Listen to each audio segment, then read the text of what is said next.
Hi, everybody. Welcome back to a new episode of the New American Media Podcast. So happy you guys are here today. Our new guest, he's a good friend of mine. I've known him since we were in college. We were in the same fraternity together. Um, he is one of the few people that I know that left a cushy, plum corporate job to get into the world of entrepreneurship. And we're going to talk to him a little bit about that today. I want you guys to meet my friend, Greg Chang. Thanks for having me. Yeah, so I grew up in a real small town called East Lyme, Connecticut, and we were famous for Lyme disease. Literally, that's where Lyme disease was discovered. And so it's like this small town on the sort of the southeast shores of Connecticut. And we were one of a few non-white families. There's mostly Irish Catholic, actually.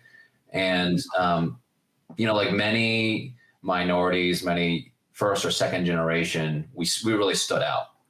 And that always gave me a little bit of a chip on my shoulder, as you all know from knowing me, to prove myself and to stand out in a good way, hopefully. But I was raised in a house of problem solvers. And so I don't see myself as an entrepreneur or a business person. I see myself as a problem solver. And that's what I'm really passionate about. The other thing about my childhood, which really has influenced me and wired as a really competitive person, for better or worse, was I grew up playing competitive sports. I was nationally ranked in tennis, and that meant every week you're going online to USTA.com, refreshing the rankings list and seeing where you were. Oh, and wow. You're saying, okay, am I 43 today? Oh, why am I 49? What did I do? Who did I lose to? Who's above me? And then I've got my parents on each of my shoulders saying, you can do better than that. Like, you can be number one in the country, in the world, if you want to be. And that just... That's that Asian mentality. It is. And I think that's the immigrant mentality, to always reach for something a little bit better, because, our parents came here wanting something better for themselves, wanting something better for their children. And so they engendered in me this desire to always improve myself a little bit more. It's funny. The first two jobs I really wanted to do was, one, I wanted to be a journalist, because I love writing, and I really believe speaking truth to power, and empowering voices that don't otherwise get a platform. I was quickly discouraged from doing that job by my parents, who said, "You're not going to make any money. You can write in other things." So very true. And we're paying your tuition, so consider something else. I then thought about being a psychiatrist, actually, because a lot of people I knew growing up struggled with mental health, and I wanted to help them. But that's a pretty big burden to shoulder, to carry with you. But I would say being a business executive is almost like being a psychiatrist, because all of your weekly one-on-ones with your people is like they're sitting on the psychiatrist chair going through their problems. And it's just as much about the business problems that someone's encountering as it is the interpersonal issues, how something made them feel, how something made another person on their team feel, and how to deal through that to reach your goals as an individual and as a company. So, channeled a different way. Sometimes I do feel like my main job is to be a little bit of a psychiatrist. No, you're 100% correct. I think one of the good attributes of a good CEO is not the fact that the people work for him, but he works for his people and makes sure they have the tools they need to succeed. And what you just described currently is one of the greatest attributes of a good CEO and a good leader. So yeah, I agree 100% with that. It was a journey to get there, going back to the thread of trying to improve through everything you do a little bit day by day. When I first was an executive, I focused on the what too much, like the business results, the things you could measure, and not as much the how you get there, because how you do it matters to people and dictates whether the what is sustainable. Because if you're leaning in on people too hard, only thinking about the business results, people aren't going to go to bat for you. They're not going to go the extra mile for you. They're not going to lean into the mission and vision of the company. So the how matters, and I'm still learning about that for sure. So tell me this. This is, around the 2006-7 timeframe. We have just graduated. You at that time, I think, went to go work for Kraft, did the whole corporate thing. And then I remember you coming back to Carolina for grad school. What kind of motivated you to do that? And talk about your steps from going there to working at Duke to kind of starting those entrepreneurial ideas. Yeah, well, I went to work for Kraft Foods because I honestly did not know what I wanted to do. And it was a good company. I got a company car, which was actually a pretty crappy Chrysler Sebring. It was a rotational management program. So I got a lot of different experience, and I figured, hey, you know what, I'll learn a lot and take it from there. Towards the end of my time there, I actually had an important decision to make. They really liked what I was doing. And they offered me the ability to either go to Boston to work on the Stop and Shop account or to Bentonville, Arkansas to work on the Walmart account. And everyone at Kraft Foods said, Greg, you got to take the Walmart account. Once you do that stint, write your own check. You take any job you want. That's the executive path. But around that time, one of my former mentors and professors from high school, he passed away due to an adverse medical event. And actually, medical negligence, actually. So, his family had a history of colorectal cancer. And because of that, he went in every year early to do screenings, way ahead of what the recommended guidelines were. Well, it turns out the year he developed cancer, his doctor just didn't even read the x-ray. Oh my gosh. That was really eye-opening for me in terms of, hey, there's this huge problem in the US where doctors, nurses, and hospitals generally are thinking more about the administration than they are actually providing care. So like I said, I'm a problem solver. So the more I dug into that, the more I realized how screwed up the American healthcare system was and still is.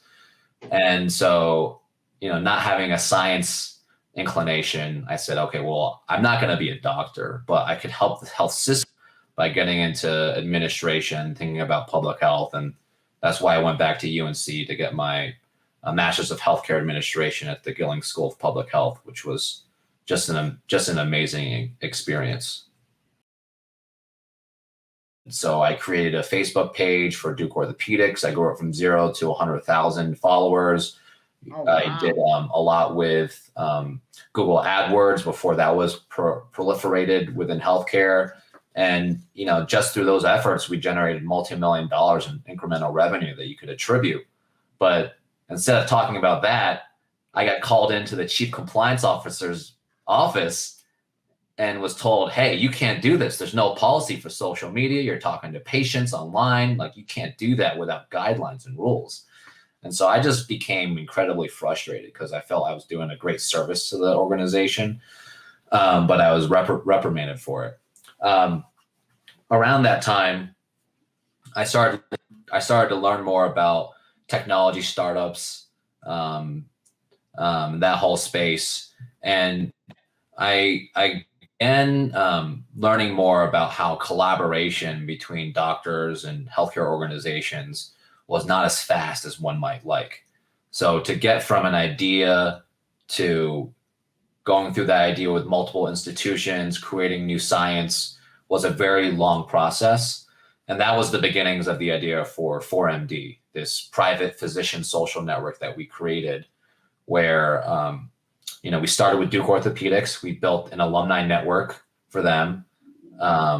We got that off the ground with one of the physicians at Duke, my old boss, and actually our mutual friend Samir. He was chief technology officer. I just became enamored with this concept of accelerating knowledge. So in 2012, I made a decision to move. 30 days later, I packed up my home in Durham into a U-Haul. I drove it up to New York City. We entered in a healthcare accelerator called Blueprint Health, which was an amazing experience where I got to meet a lot of really great entrepreneurs, many of whom are really successful today. And we got down to my last $30 in my bank account. Wow. And we got our first investment check, which was amazing. So that was the beginning of the journey. And I'm really grateful for my experience at Duke, but that just catalyzed the rest of my experience. My best question here I'm saving is, when is your next startup and how am I going to be involved? Well, today I'm running a couple businesses. So I'm a divisional CEO / general manager for Healthy Careers and Arthur L. Davis Publishing. I've got about a little over 100 people on my team. Oh, wow. I was getting to a point at Everyday Health where I was getting a little bored. I didn't know what to do, and I got tapped to run these businesses, and it's just been an amazing new sort of experience being an entrepreneur, I guess you could say. When am I going to start my next thing?